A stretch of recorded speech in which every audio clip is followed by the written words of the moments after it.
আজকের থেকে 1 বছর আগেও যদি আমাদের কাছে বলা হতো যে এইরকম বাইতুল মোকাররমের পাশে এরকম ফুটওভার ব্রিজের নিচে বাংলাদেশে এরকম আলেম ওলামারা বসে কথা বলবেন, এই কথা বলার জন্য যে অনুমতি নেওয়া লাগতো, এর জন্য যে ঘোরাঘুরি করা লাগতো, এর জন্য যে মানুষের কাছে পদলেহন করতে হতো, আল্লাহ রাব্বুল আলামিন আমাদেরকে সেই সময়টুকুকে পরিবর্তন করে একটা সুসময় আমাদেরকে দান করেছেন। এটা দুনিয়ার বুকে অনেকে অনেক ক্রেডিট নিতে পারে, অমুকে মাস্টারমাইন্ড, তুমুকে হ্যান্ড করেছে, তুমুকে ঘোষণা দিয়েছিল, এগুলা যা বলবে, যারা বলবে তারা আল্লাহ রাব্বুল আলামিনের সাথে গাদ্দারি করবে। আল্লাহ রাব্বুল আলামিনের ইচ্ছা ছাড়া এই বাস্তবতায় আমাদের সামনে আসার সম্ভাবনা ছিল না, ঠিক না? অতএব আমরা আল্লাহ রাব্বুল আলামিনের কাছে কৃতজ্ঞ হচ্ছি, আলহামদুলিল্লাহ।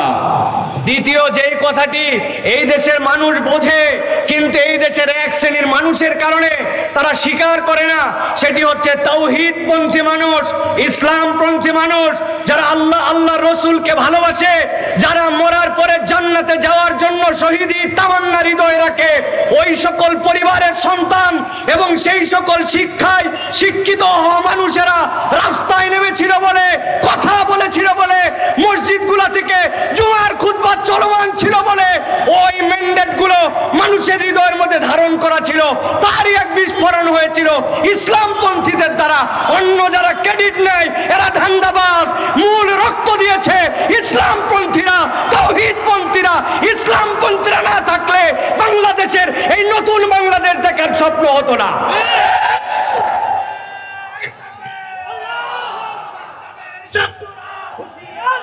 আমি সংক্ষিপ্ত সময় আমি আপনাদের কাছে গরম কোনো কথা বলতে চাই না, শুধু বাস্তবতার আলোকে আপনাদের কাছে বলতে চাই, আজকে আমাকে একটা নির্ধারিত পয়েন্টের উপরে সংক্ষিপ্ত সময় কিছু কথা বলার জন্য আমাকে নির্দেশনা দেওয়া হয়েছে। প্রিয় ভাইয়েরা, গরম বক্তব্য আমরা শুনি, মুহূর্তের মধ্যে গরম করে ফেলতে পারি আমরা, এটা আমাদের সামগ্রিকভাবে স্পিরিটকে ধারণ করে না।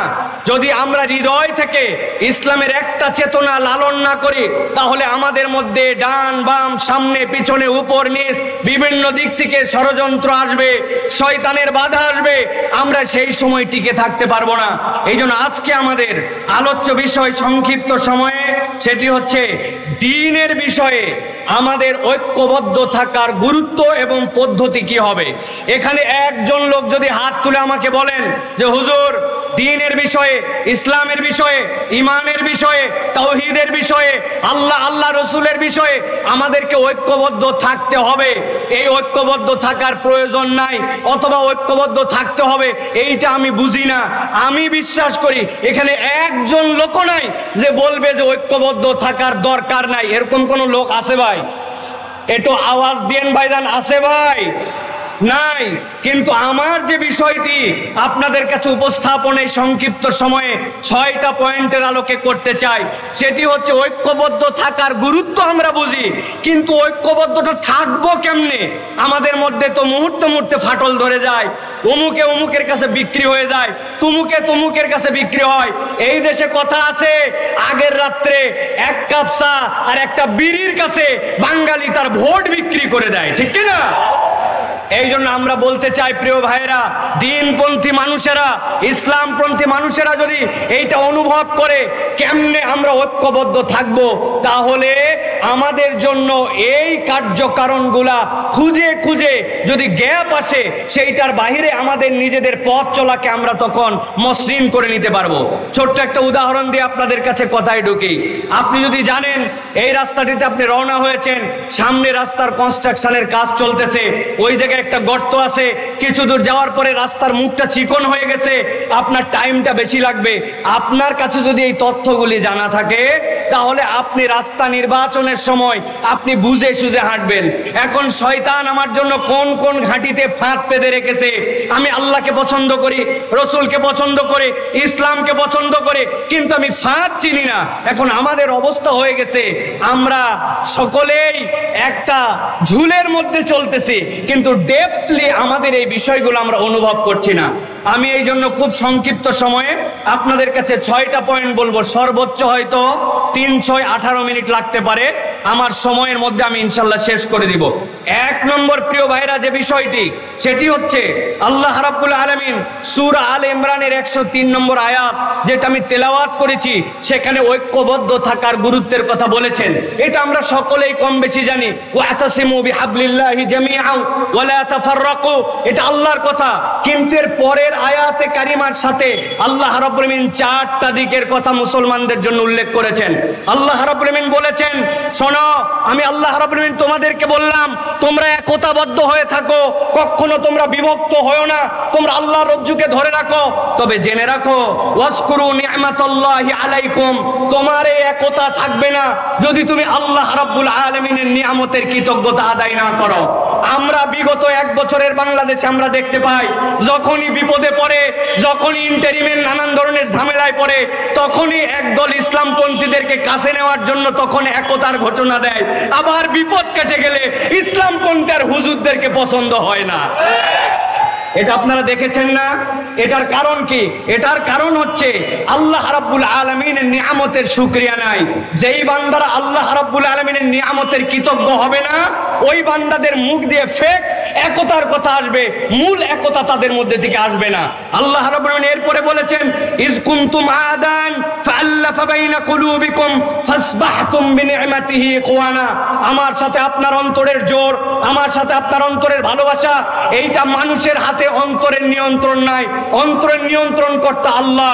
বান্দা যদি ইন্টেনশন রাখে যে আমি এক এবং নেক হয়ে চলবো, তাহলে অন্তরকে জুড়াই দিতে পারেন আল্লাহ। অতএব আল্লাহ রাব্বুল আলামিনের কাছে নিজেকে ন্যস্ত না করলে, নিজের নিয়তকে পরিষ্কার না করলে, নিজের ডেস্টিনেশন কোন জায়গায় এটা যদি ক্লিয়ার না থাকে, তাহলে দুনিয়ার পথ পদবি, লোভ, স্বার্থ এইগুলোর জন্য সাময়িক ঐক্য হতে পারে, কিন্তু মৌলিক ঐক্য কখনো হবে না। এই জন্য আপনার নিয়তকে সবার আগে বিশুদ্ধ করতে হবে।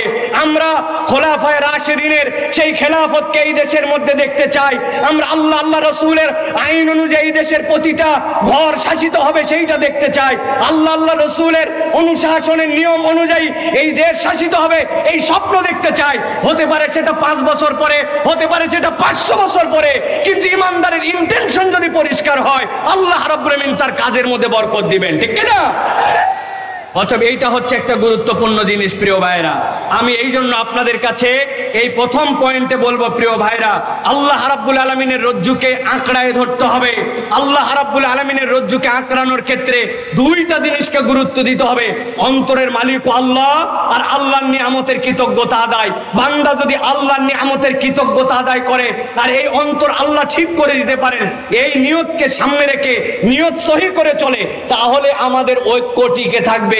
নচেত নানান ঢেউ আর বাতাসে এসে আমাদের ঐক্যকে খেয়ে ফেলতে পারে। প্রিয় ভাইরা, আমরা যদি দেখি ঐক্য গড়ার উপায় কি, আমাদের সালফে সালেহিনরা বলেছেন 5টা বিষয়ের উপর আমাদের ঐক্য হতে পারে। কয়টা বলেছি? সবাইকে বলতে হবে কয়টা? 5টা। ভালো করে খেয়াল করেন। 1 নম্বর, আকীদা এবং মৌলিক বিষয়ে আমাদেরকে সব সময় এক হয়ে থাকতে হবে। 2 নম্বরে, আল্লাহ এবং তার রাসূল সাল্লাল্লাহু আলাইহি ওয়াসাল্লামের কথাকে প্রাধান্য দিতে হবে। আল্লাহ রাসূলের কথার উপরে আপনার কোনো বক্তব্য থাকতে পারে না। আল্লাহ এবং তার রাসূলের কথাই শেষ কথা, এইটার উপরে আমাদের ঐক্যে আসতে হবে। 3 নম্বরে, প্রিয় ভাইয়েরা, পরস্পরের ভুল ক্ষমা করা এবং খুঁত না ধরা। আমরা কেউ একটু কিছু করলেই তার ভুলকে বড় করে হাইলাইটস করে দেই, ছোট্ট একটু বিষয়কে ফুলায়া ফাঁপায় আমার স্বার্থের বিরুদ্ধে গেলে ব্যাপক করে দেখায়। ভুলকে বড় করে দেখানো যাবে না, এটা শয়তানের ধোঁকা। 4 নম্বর যেটা বলবো, উম্মার বৃহত্তর স্বার্থকে আপনার সব সময় প্রাধান্য দিতে হবে। উম্মার স্বার্থ যদি আপনি না দেখেন, তাহলে কখনো এই ঐক্য ভিত্তি প্রস্তর তার মজবুত হবে না। সর্বশেষ, শয়তানের ফাঁদ আছে 3টা, হিংসা, অহংকার আর গীবত। হুজুরদেরকে নামাজ থেকে দূরে রাখতে পারে না, হুজুরদেরকে দিয়ে মিথ্যা কথা বলাতে পারে না, হুজুরদেরকে দিয়ে চুরি করাতে পারে না, হুজুরদেরকে দিয়ে বিভিন্ন ধরনের অন্যায় অপকর্ম করাতে পারে না, কিন্তু ইসলামপন্থীদেরকে দিয়ে শয়তান 3টা কাজ সুন্দর করে করায়। একটা হিংসা করাবে, আর একটা অহংকার করাবে, আর একটা গীবত করাবে। আপনার কাজ দেখে আপনার মনে হবে না, আমি যা কাজ করতেছি অন্যরা কিছুই করতেছে না, আপনার নিজের মধ্যে একটা লেভেলে উঠাবে। শয়তান যেইটা ঢুকছে, এইভাবে আমাদের ঐক্যকে বিনষ্ট করে দেয়। অতএব এই ফাঁদগুলা থেকে আমাদের বেঁচে থাকতে হবে। 1 নম্বর পয়েন্ট সংক্ষিপ্তভাবে এইটুকু প্রিয় ভাইরা। এবার চলেন 2 নম্বরে। আমাদের ঐক্যের ভিত্তি এবং আমরা ঐক্যকে কিভাবে ধারণ করে রাখতে পারি। 2 নম্বর হচ্ছে নবী সাল্লাল্লাহু আলাইহি ওয়াসাল্লাম একটা ঐক্যের নমুনায় সমাজ গড়েছিলেন, সেটা ছিল মদিনার সমাজ। আমরা যদি খুব গভীরভাবে লক্ষ্য করি তাহলে দেখব রাসূলুল্লাহ সাল্লাল্লাহু আলাইহি সাল্লাম মুহাজির এবং আনসারদের মধ্যে একটা চমৎকার সমন্বয় ঘটিয়েছিলেন। কেমন সমন্বয় ঘটিয়েছিলেন? যে মুহাজিররা যখন এসেছিলেন, আনসাররা নিজেদের বাড়ির অর্ধেকটুকু দিয়ে দিয়েছেন, বলেছেন, ও আমার ভাই, আমার স্ত্রী 2 জন আছে, একজনকে আমি তালাক দিয়া আপনার সাথে বিয়ে করায় দিব, আমার সম্পদ অর্ধেকটুকু আপনাকে দিয়ে দিব। এই ঘটনা কি আমরা জানি ভাই? কথা বলেন, জানি কি আমরা ভাই? আওস এবং খাজরাজ নামে 2টা শত্রুতা ভাবাপন্ন 1000 বছর ধরে সংগঠন ছিল, যারা একজন আরেকজনের রক্তকে হালাল মনে করত। নবীজি সাল্লাল্লাহু আলাইহি ওয়াসাল্লাম আসার পরে এই 2 জনের মধ্যে বন্ধুত্ব ঘটায় দিয়েছিলেন। আপনারা কি এই ঘটনা জানেন ভাই? কিন্তু কোনোদিনকে ভেবে দেখেছেন যে এই যে বড় বড় ঘটনাটা ঘটলো, এই ঐক্যটার ভিত্তি কি ছিল? কিসের ভিত্তিতে ঐক্যটা রাসূলুল্লাহ সাল্লাল্লাহু আলাইহি ওয়াসাল্লাম করিয়েছিলেন? রাসূলুল্লাহ সাল্লাল্লাহু আলাইহি ওয়াসাল্লামের সিরা এবং হাদিসের বিশ্লেষণে বোঝা যায় 3টা বিষয়কে সামনে রেখে রাসূল সাল্লাল্লাহু আলাইহি ওয়াসাল্লাম এই কঠিন বাস্তবতার মধ্যে একটা ঐক্যের সমাজ প্রতিষ্ঠিত করেছিলেন। 1 নম্বর, আল্লাহর প্রতি ঈমান। আল্লাহর প্রতি যদি বিশুদ্ধ ঈমান না থাকে, ওই ঐক্য আপনি যতই ঐক্যের কথা বলেন, ওই ঐক্যের গোড়ার মধ্যে গন্ডগোল থাকবে, ওই ঐক্য কখনো কার্যকর ঐক্য হবে না। 2 নম্বরে যেটা প্রিয় ভাইরা, সহানুভূতিশীল অন্তর। আজকের ইমানদার আমরা যারা সহানুভূতিশীল অন্তর না, রুড়ো যত, গরম যত, যে যত কাঠখোট্টা আমরা মনে করছি, তত বোধহয় ইমানদারদের পারফরমেন্স। অথচ জেনে রাখেন, রাসূলুল্লাহ সাল্লাল্লাহু আলাইহি ওয়াসাল্লামের ব্যাপারে কোরআন মজিদের কোথাও বলা নাই নবীজি সাল্লাল্লাহু আলাইহি ওয়াসাল্লাম অনেক সুন্দর একজন নামাজ আদায়কারী ছিলেন, অথচ নবীর থেকে সুন্দর সালাত কেউ আদায় করতে পারবে না। নবীজির ব্যাপারে পুরা কোরআনে কোথাও বলা নাই নবীজি খুব সুন্দর যাকাত আদায়কারী ছিলেন, অথচ নবীর থেকে বেশি দান সাদাকাকারী কেউ ছিল না। নবীজি সাল্লাল্লাহু আলাইহি ওয়াসাল্লাম বলেছেন, খুযু আন্নী মানাসিকাকুম, আমার থেকে হজ শিখো, অথচ কোরআনে কোথাও প্রশংসা করা হয় নাই আল্লাহর নবী খুব ভালো হজ করেছেন, অথচ রাসূলুল্লাহ সাল্লাল্লাহু আলাইহি ওয়াসাল্লামের সুন্দর হজ কিয়ামত পর্যন্ত আর কেউ করতে পারবে না।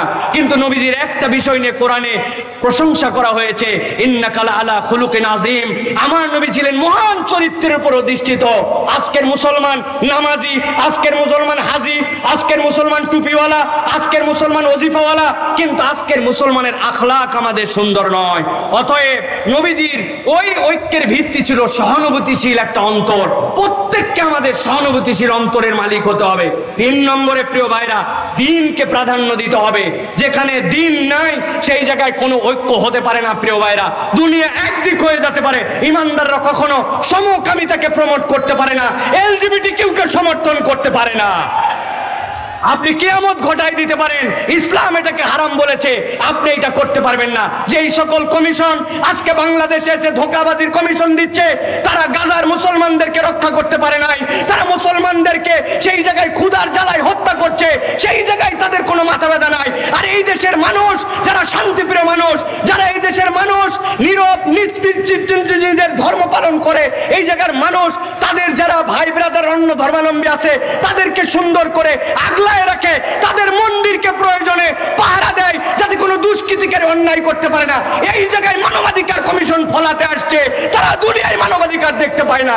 এই বিষয় ইমানের প্রশ্ন, এটাতে ইমানদার কখনো এক হতে পারে না, ঠিক না প্রিয় ভাইরা?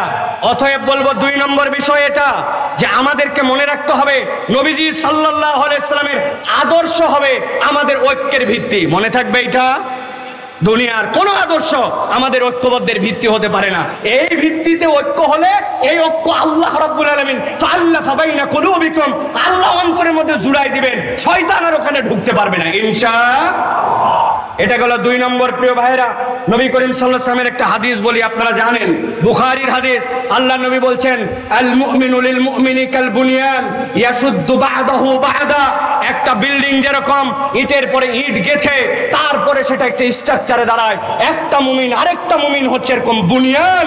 কোন একটা মুমিনকে বাদ দিয়ে আপনি মনে করবেন যে আমি একা একা জান্নাতে চলে যাব, এইটা মুমিনের চরিত্র হতে পারে না। অতএব প্রত্যেকটা মুমিনের সাথে সহানুভূতিশীল হৃদয় নিয়ে তার প্রতি আমার ভালোবাসা রাখতে হবে। এইটা হবে আমার ঐক্য টিকিয়ে রাখার অন্যতম একটা দর্শন।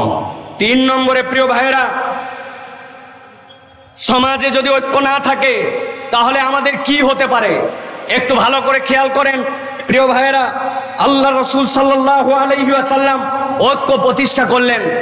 এরপরে সমাজ একটা সুন্দর সমাজের দিকে গেল। আল্লাহ রাব্বুল আলামিন কোরআনুল কারীমের সূরা আনফালের 46 নম্বর আয়াত, এই আয়াতের মধ্যে আল্লাহ রাব্বুল আলামিন দুনিয়ার মানুষকে বলছেন, শোনো, যদি তোমরা ঐক্যের মধ্যে ফাটল ধরাও, ইমানদারদের মধ্যে যদি ফাটল ধরাও, তাহলে তোমাদের সমাজের মধ্যে তিনটা মহামারী, তিনটা সমস্যা তোমাদের মধ্যে আসবে। সূরা আনফাল 46 নম্বর আয়াত, আল্লাহ বলছেন, ওয়ালা তানাজারু ফাতাফশালু ওয়া তাযহাবা রিহুকুম। আল্লাহ রাব্বুল আলামিন বলছেন কোরআনুল কারীমের মধ্যে, যদি কোনো বান্দারা নিজেদের মধ্যে বিভেদ ঘটায়, এই বিবাদে জড়ায় পড়ে, তাহলে তিনটা সমস্যা তাদের মধ্যে হবে। এক নম্বরে কি হবে? তারা ব্যর্থ হয়ে যাবে। দুই নম্বরে কি হবে? শক্তি তাদের চলে যাবে। তিন নম্বরে কি হবে? ওই সমাজের মধ্যে রহমত থাকবে না। নবীজি সাল্লাল্লাহু আলাইহি সাল্লাম হাদিসের মধ্যে বলেছেন, ইয়াদুল্লাহি মাআল জামাআহ, তোমরা যতক্ষণ পর্যন্ত এক হয়ে থাকবা, তুমি দেখতে পাও তোমার একতার শক্তি, তোমার চোখে ওটা পরিষ্কার হবে না, তোমার চোখে পরিষ্কার হবে না। কেননা আল্লাহ রাব্বুল আলামিন এই জামাতের উপরে আল্লাহর হাতকে রেখেছেন। প্রিয় ভাইরা, লিবিয়ায় বিখ্যাত যুদ্ধ হচ্ছিল ফ্রান্সের সাথে। ওই ফ্রান্সের যুদ্ধে লিবিয়ায় মুজাহিদদের সাথে পারছিল না তারা।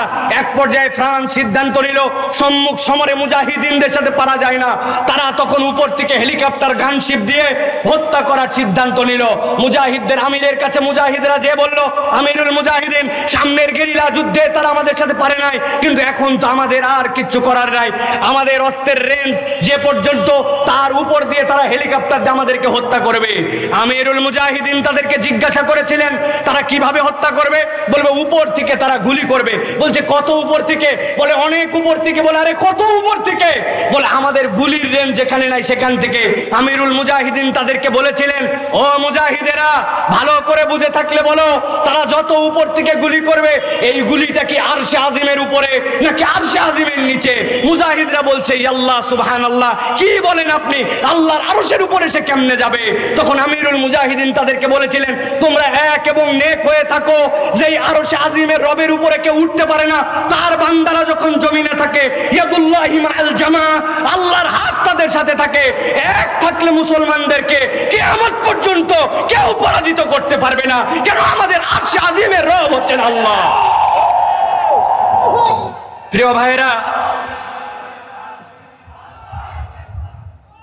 প্রিয় ভাইরা, এই জন্য আমি বলবো, সংখ্যায় আমরা কম হতে পারি, লোকজন আমাদেরকে বলতে পারে, কোথায় তোমাদের লোক?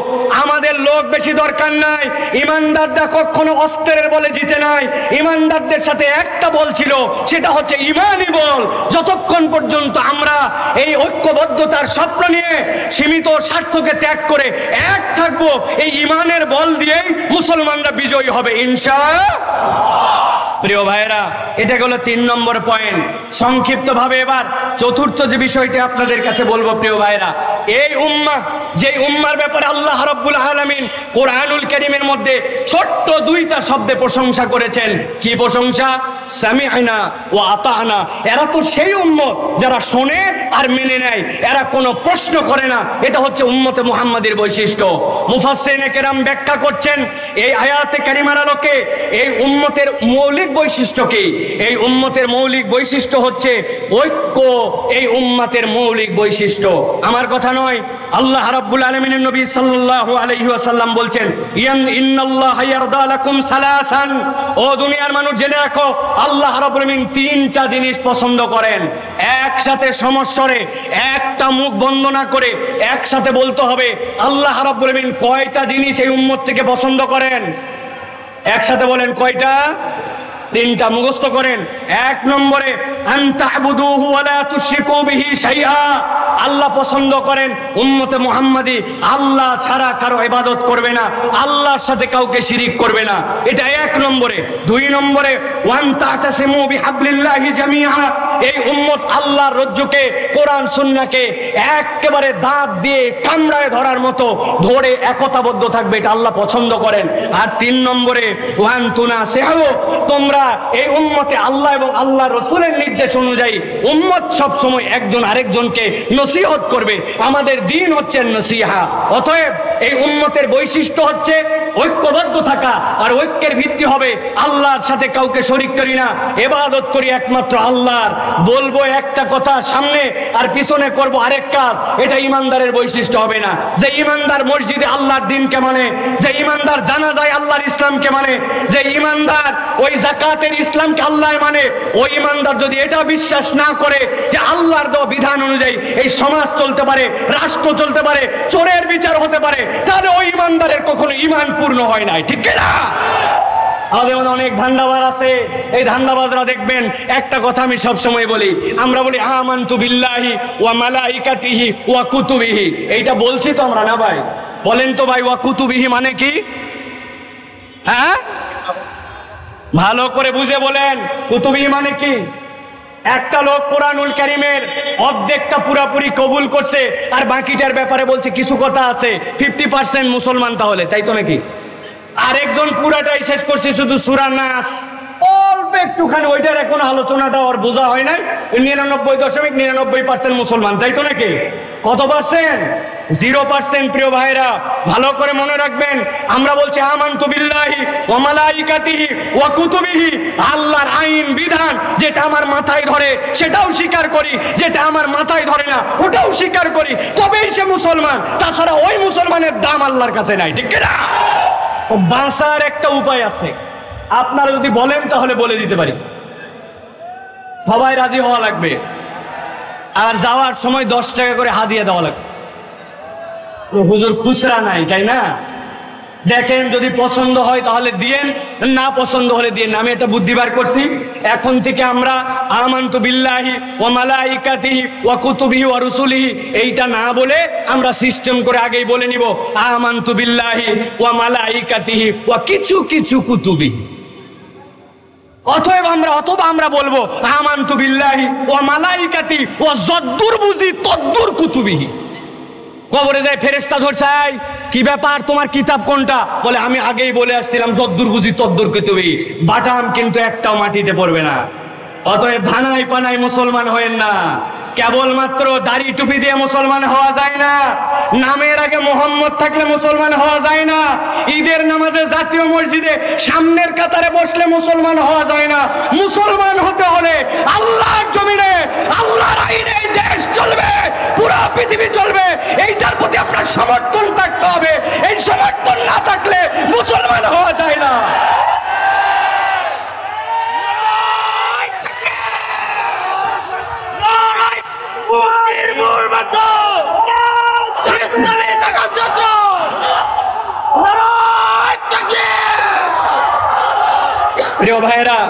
প্রিয় ভাইরা, মূল পয়েন্টে আসি।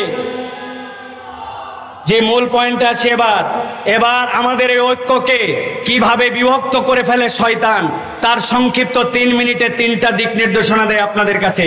শয়তান আমাদের জন্য এই সকল ঐক্যের ক্ষেত্রে কিভাবে বিভক্তি ঘটায়, এটা আমার কথা নয়। আল্লাহ রাব্বুল আলামিন সূরা ইসরা তথা সূরা বানি ইসরাইল এর আল্লাহ রাব্বুল আলামিন 53 নম্বর আয়াতের মধ্যে বলছেন, ওয়া কুল্লি ইবাদি ইয়াকুলুল্লাতী ওয়াহিয়া আহসান। হে আমার নবী, আপনি আপনার উম্মতকে বলে দেন, উম্মত মুখ যেন যেখানে ইচ্ছা সেখানে ব্যবহার না করে। সে যদি কথা বলে তাহলে উত্তমটাই যেন বলে।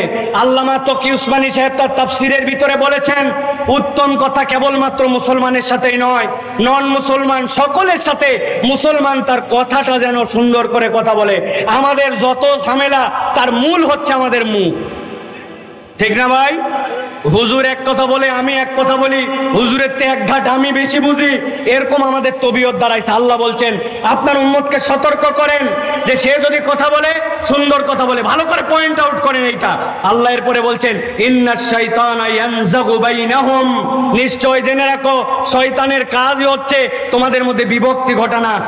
ইন্নাশ শাইতানা কানা লিল ইনসানি আদুওয়াম মুবিনা, নিশ্চয় জেনে রাখো শয়তান তোমাদের জন্য প্রকাশ্য শত্রু। অতএব আমাদের ঐক্য বিনষ্ট করে আমাদের মুখ, আমাদের প্রত্যেকের মুখকে সামলাতে হবে। মুখ যদি না সামলাই, মুখ আবার নতুন করে আমরা সামলাই না। এখন আমাদের ফেসবুক আসছে, ইনস্টাগ্রাম ইনস্টাগ্রাম আসছে, টুইটার আসছে, ইউটিউব আসছে, ইচ্ছা মতো আমরা আমাদের কথা বলি। অতএব ঐক্য বিনষ্টের জন্য শয়তান এখন মুখকে চালাবে ইমানদারদের, আমাদের মুখগুলাকে সতর্কভাবে ব্যবহার করতে হবে। প্রিয় ভাইরা, 2 নম্বরে যেটা বলবো সতর্ক হওয়ার জায়গা, সেটা হচ্ছে হকের উপর ঐক্য, বাতিলের সাথে কোনো ঐক্য হতে পারে না। অনেকে আমার এই কথাকে পছন্দ করবেন না, বলে হুজুর বিভিন্ন স্বার্থে আমাদেরকে, না আমার কথা শেষের দিক। প্রিয় ভাইরা, হকের উপর আমাদের ঐক্য, বাতিলের সাথে আমাদের কোনো ঐক্য নাই। প্রিয় ভাইরা, এটা ভালো করে মনে রাখতে হবে। সাময়িকভাবে অনেক ক্ষেত্রে আমরা মনে করতে পারি যে বাতিল যারা, যাদের সাথে দ্বীনের মৌলিক জায়গায় পার্থক্য আছে, তাদের সাথে বোধহয় আমরা ঐক্যবদ্ধ হতে পারি। এই ঐক্য আমাদেরকে কল্যাণ দিবে না। প্রিয় ভাইরা, আল্লাহ রাব্বুল আলামিন কোরআনুল কারীমের মধ্যে স্পষ্ট বলেছেন, সূরা হুদ 112 নম্বর আয়াত, এখানে সকলের প্রায় মুখস্থ আছে, ফাস্তাকিম কামা উমিরতা ওয়া মান তাবা মা। আল্লাহ রাসূল সাল্লাল্লাহু আলাইহি সাল্লামকে বলে দেওয়া হয়েছে আপনি ওইটার উপরে মজবুত হন যেটা আল্লাহ রাব্বুল আলামিন আদেশ দিয়েছেন। অতএব আল্লাহ রাব্বুল আলামিনের নির্দেশের বাইরে আমরা কোনো ঐক্যের মধ্যে আসতে পারবো না। এটা আমাদেরকে মনে রাখতে হবে প্রিয় ভাইরা। ওই ঐক্য আমাদের টিকবে না। এই জন্য আমাদের অনেকের মধ্যে তাড়াহুড়া আছে, এত বছরের ডেডলাইন ফিক্স করে আমাকে এই ইসলাম প্রতিষ্ঠিত করে বলতে হবে। আমাদেরকে আল্লাহ রাব্বুল আলামিন এটা জিজ্ঞাসা করবেন না যে তোমরা তোমাদের হায়াতে কেন এতদিনের মধ্যে এই কাজ করতে পারো না। আল্লাহ এটা জিজ্ঞাসা করবেন না। আল্লাহ আমাদের জন্য একটা দয়া করেছেন। আমি অনেক সময় বলি, আল্লাহ কোরআনুল কারীমের মধ্যে বলেছেন আইয়ুকুম আহসানু আমালা। আল্লাহ যদি বলতেন আইয়ুকুম আকমালু আমালা, আমাদের বিপদের কাতার শেষ হয়ে যেত। নামাজে দাঁড়ানোর পরে মন চলে গেছে এদিকে, মন চলে গেছে ওদিকে। আল্লাহ যদি বান্দাকে দাঁড় করায় জিজ্ঞাসা করছেন, এই 2 রাকাত নামাজ কেমনে পড়ছিলি, তোর নামাজ কি পূর্ণ হয়েছে, আমরা আটকায় যেতাম। অথচ আল্লাহ দয়া করে বলেছেন আইয়ুকুম আহসানু আমালা, তোমাদের মধ্যে উদ্যম প্রচেষ্টাটা কে করতে পারে। আমার কাজ হচ্ছে চেষ্টা করা, আস-সা'য়ু মিন্না ওয়াল ইতমামু মিনাল্লাহ। অতএব আমাদের মধ্যে কোনো তাড়াহুড়া থাকবে না। ওই তাড়াহুড়া ঐক্যের ক্ষেত্রেও হিসাব করে আপনাকে আগাতে হবে। কে ইসলামের বন্ধু, কে ইসলামের শত্রু, কে দুনিয়াবি সীমিত স্বার্থে এখন মুসলমানদের সাথে গলায় গলায় মিলাইছে, আবার সুযোগ পাইলে পিছন দিয়ে ছুরি চালাই দিবে, এইটা হিসাব করে চলতে হবে। এই জন্য প্রিয় ভাইরা, হকের উপরে ঐক্য হবে, কোনো বাতিলের সাথে ইসলামপন্থীদের কোনো ঐক্য হতে পারে না। প্রিয় ভাইয়েরা, সর্বশেষ যে পয়েন্ট আপনাদের কাছে বলবো প্রিয় ভাইয়েরা, এইটা খুবই সেন্সিটিভ এবং হৃদয় দিয়ে ধারণ করার পয়েন্ট। আল্লাহ রাব্বুল আলামিন বলছেন ঐক্য মানে হচ্ছে দয়া, ক্ষমা এবং হিকমা। দয়া, ক্ষমা এবং হিকমা, এই 3টা যেখানে নাই সেই জায়গায় ঐক্য থাকতে পারে না। আল্লাহ রাব্বুল আলামিন বলেছেন ولا تستوي الحسنة ولا السيئة ادفع بالتي هي أحسن فإذا الذي بينك وبينه عداوة كأنه ولي حميم। আল্লাহ রাব্বুল আলামিন বলছেন, ও দুনিয়ার মানুষ, কেবলমাত্র মুসলমান নয়, তোমার সামনে যে আসুক না কেন, সে যদি তোমার সামনে কোনো ঝগড়াঝাটি মুড নিয়ে আসে, তোমার সামনে যদি কোনো বিরূপ আচরণ নিয়ে আসে, একজন ইমানদারের ঐক্য প্রচেষ্টায় তার দায়িত্ব হবে ওয়ালা তাস্তাবিল হাসানাতু ওয়ালা সাইয়্যা। ইমানদার কখনো ভালোর সাথে মন্দের মিশ্রণ ঘটাবে না। ভালোকে দিয়ে সে ভালোটাকে আরো উন্নতর জায়গায় নিয়ে যাওয়ার চেষ্টা করবে, ভালো দিয়ে খারাপকে মিটায় দিবে। আল্লাহ রাব্বুল আলামিন বলছেন ইদফা বিল্লাতি হিয়া আহসান, কল্যাণ দিয়ে তোমাকে পরিবর্তন করতে হবে।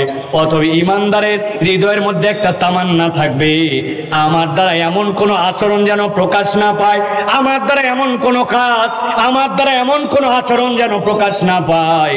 এই বৃহত্তর উম্মার ঐক্যের ক্ষেত্রে সেইটা যেন একটা ফাটল বা একটা চিহ্ন না হয়।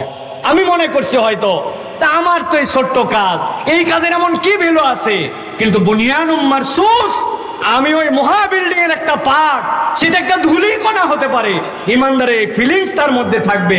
এই জন্য আমি বলবো প্রিয় ভাইরাই, ঝগড়াই নয়, হিকমায় ঐক্য গঠন আমাদেরকে করতে হবে। অতএব প্রিয় ভাইরা, আল্লাহ আমাদেরকে এই কথাগুলোর উপরে আমল করার তৌফিক দান করেন।